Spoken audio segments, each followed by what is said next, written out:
guys talk about GOAT status in the UFC, you're going to talk about John Jones, the consensus greatest of all time, and then you're going to talk about Khabib, who is like the most dominant fighter in UFC, retired at 29-0.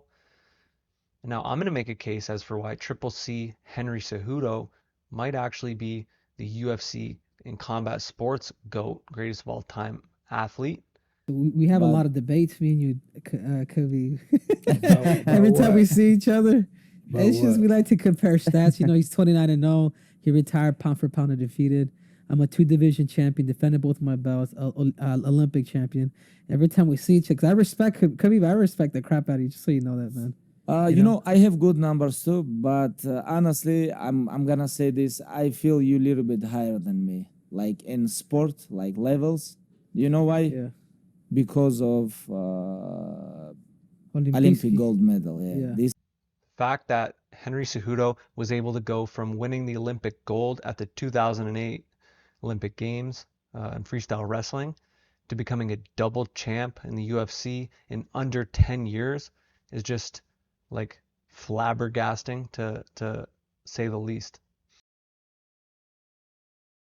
For Aljamain Sterling to be successful against Henry Cejudo, he needs to get him to the mat and he needs to use his jiu-jitsu and grappling abilities on the ground. Like he wants to get his back mount him. He wants to get him in half guard against the cage.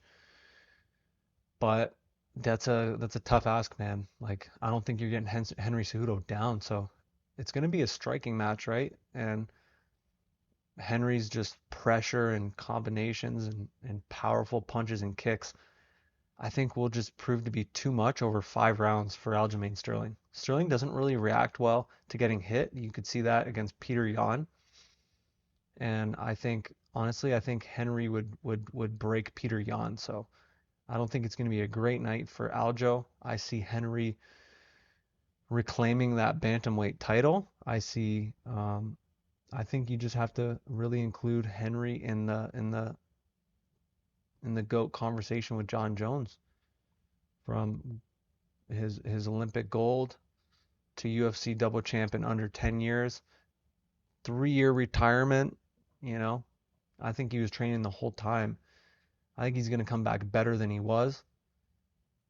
But if he's able to come back at 36 years old and beat Aljo, that's something, because you don't see a 36-year-old bantamweight champion, especially at those lower weights. 36 is a dinosaur. To put into perspective how old a 36-year-old bantamweight is, you just got to look at Jose Aldo, because he's 36, and the last time he was at world championship level was when he fought Conor McGregor back in 2014. If he beats Aljo, he's moving up. He's gonna fight for the 45 title too.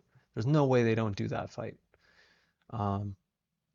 Yeah, that's a much harder ask, but with his wrestling and his skills, you never know, man. And so interesting, man. Very, very interesting stuff. If you got any value from this video at all, please don't be shy and subscribe to our channel, as it does help with the YouTube algorithm. Thanks for watching, guys. Have a good one. See you next time.